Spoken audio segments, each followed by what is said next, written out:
नमस्कार सांगमान जय जगन्नाथ। मु पार्वती आपण मानक आजाद बेटी यूट्यूब चैनल रे स्वागत जनाऊँगी।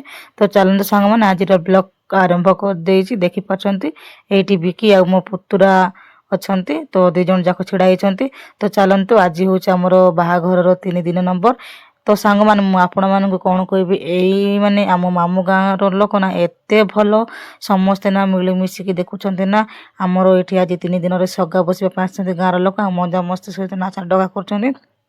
तो दुला दुली तो बाहर अच्छा से मानक ना ए समस्ते पड़गेबा जीवे। तो देखुं ना माने भेदभाव घृणा किछि नहीं है, जाति धर्म किछि नहीं, समस्ते मिलमिशिकिना गोटे घर काम भाया तोलिकी मस्त नाचुंट देखी पार्टी। मत तो बहुत खुशी लगिला। तो सांग मैंने आपण मैंने आग को देखु ये पाठ नाच डगा कर ना दुला दुली को पड़गेबा जीवे। तो समस्ते भी बाहरी पड़े दुला दुली को पड़गेबा।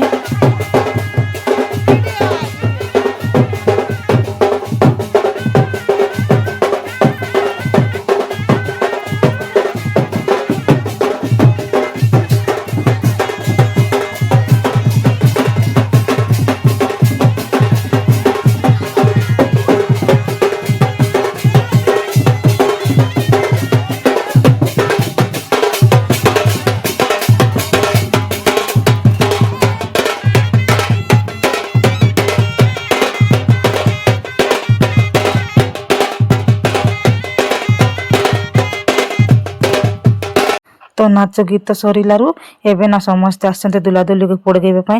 तो सांग मान ए बजा बजा हो बजा कौन भल बजा हो ना कि सांग मान मत निश्चय कमेंट जनइबे।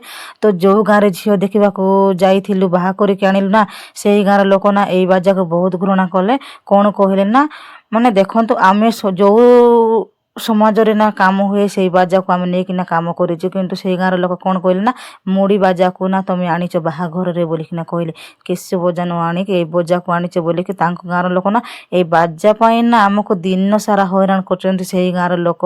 तो सांग मन एथि ना कौन करने को पड़ो आप निश्चय कमेंट जनइबे। माने देखंतु बजा को ना से ना मुड़ी बाजा कहते आमको बहुत मन दुख लगिला। हेले भी ना आम सब कष्ट सहीकिना शुणिकी चुपचाप बाहा करके झील को आनीचु आम कहीं आमर झील सहित लेनदेन अच्छी कहीं से तो जहाँ कहे ता कहे। तो बहुत दुख लगे आम बहुत कष्ट ना से झील को बाहा करके आनीचु।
କାମରେ ଲାଗି ପଡ଼ିଛନ୍ତି।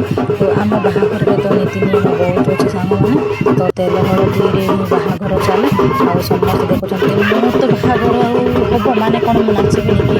ତ ମୁଁ ତ ସବୁ ଜାଗାରେ ମୋର ନାଚ ହିଁ ଅଛି। ଆପଣମାନେ ଦେଖିପାରିଲେଣି ଏଇଠି।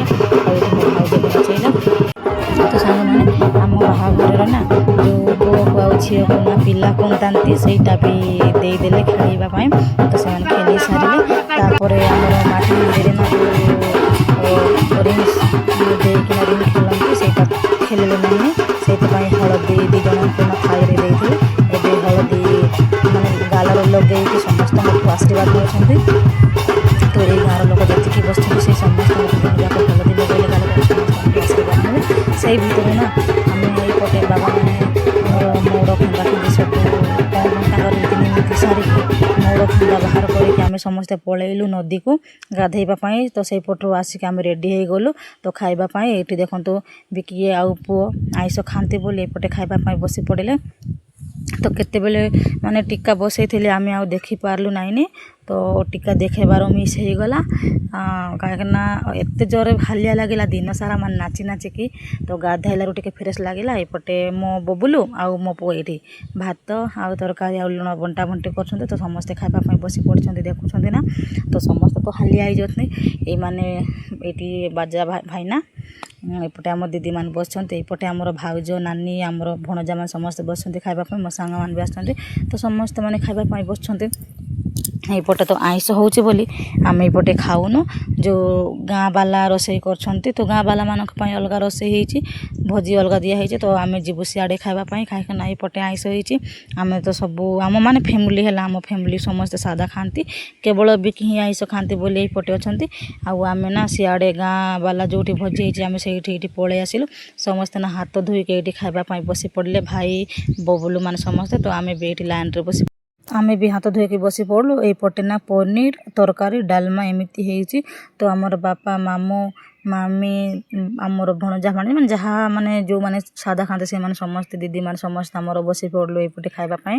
ତ ଏଇମାନେ ବି ଦିନ ସାରା କାମ କରି କରି ହାଲିଆ ହେଇଥିଲେ ନା ମୋ ଭଉଣୀ ସମସ୍ତେ ବସି ପଡ଼ିଲୁ ଖାଇବା ପାଇଁ। ତ ସାଙ୍ଗମାନେ ଆଜିର ଭିଡ଼ିଓ ଆପଣମାନଙ୍କୁ କେମିତି ଲାଗିଲା ନିଶ୍ଚୟ କମେଣ୍ଟରେ ଜଣାଇବେ। ଆଉ ଯେଉଁମାନେ ସବସ୍କ୍ରାଇବ୍ କରିନାହାନ୍ତି ଜଲ୍ଦି ଜଲ୍ଦି ସବସ୍କ୍ରାଇବ୍ କରିଦେବେ। ତ ସାଙ୍ଗମାନେ ମୁଁ ଭିଡ଼ିଓଟିକୁ ଏଇଠି ଏଣ୍ଡ କରୁଛି। ଆଉ ନେକ୍ସଟ ଭିଡ଼ିଓରେ ଆପଣମାନଙ୍କ ସହିତ ଦେଖା ହେବ। ବାଏ ବାଏ ଜୟ ଜଗନ୍ନାଥ।